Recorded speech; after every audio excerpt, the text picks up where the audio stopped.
Welcome back, class 12. Today we continue with the topic sexual reproduction in organisms. This is from your first lesson of NCERT and this is the fifth video for the lesson.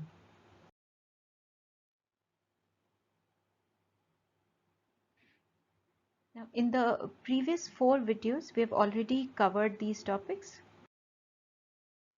In the current session, we'll try to cover the post-fertilization events. We'll be covering zygote formation and embryogenesis. Hopefully, with this we'll come to the end of this lesson.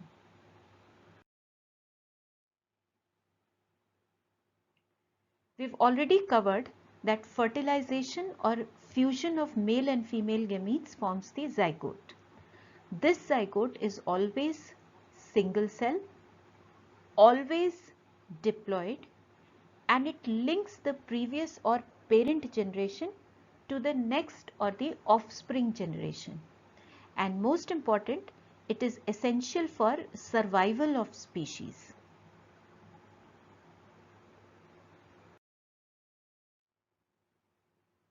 But the development of zygote is not similar in all species.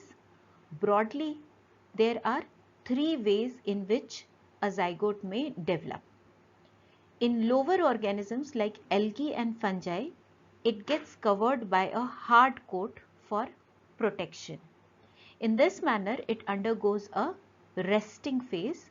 Here it also waits like this because favorable conditions need to return for its germination. Now you must recall that these organisms, the algae and the fungi, they undergo sexual reproduction only in unfavorable condition. So during these unfavorable conditions, the walls protect the zygote from drying up and dying. The second type of development is shown by the haplontic organisms such as some of the algae and the bryophytes.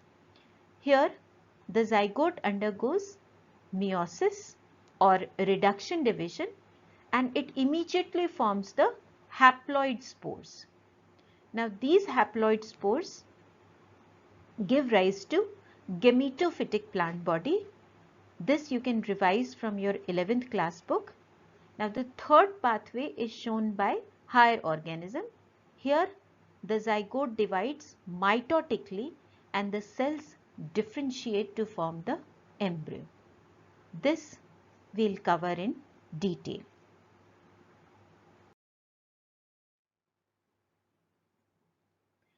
Thus, during embryo formation or embryogenesis, two-fold process take place, the cell division and the cell differentiation. And there are again 2 ways in which this process can take place: outside the mother's body or inside the mother's body.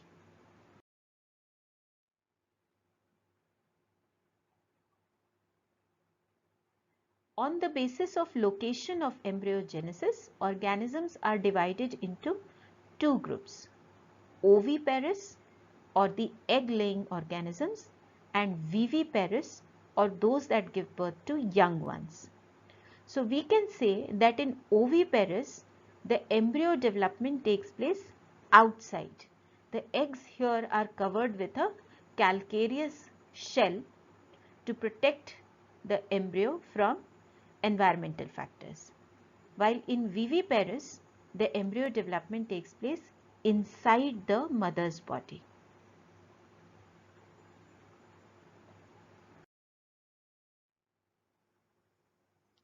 Now, in plants, the fertilization takes place inside the ovule. Once the fertilization is complete, what happens to the various parts of the flower? The sepal, petal and stamen usually wither away. The ovary develops into fruit.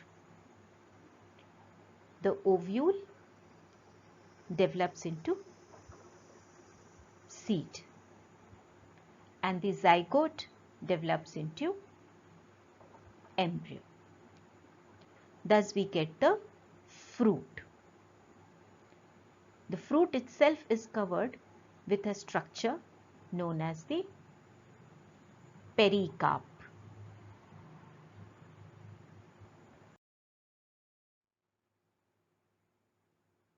Now here you see some diagrams from your book.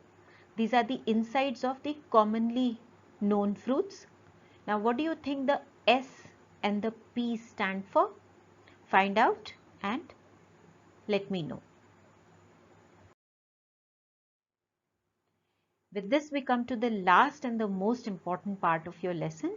Now you have the material, you should get going. Hope you learned something new. These are the exercises. Try solving them. Good luck.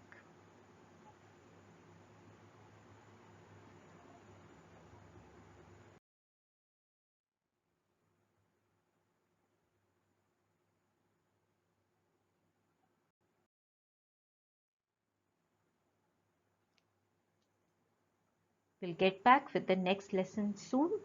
Till then, be prepared with this lesson. Bye-bye.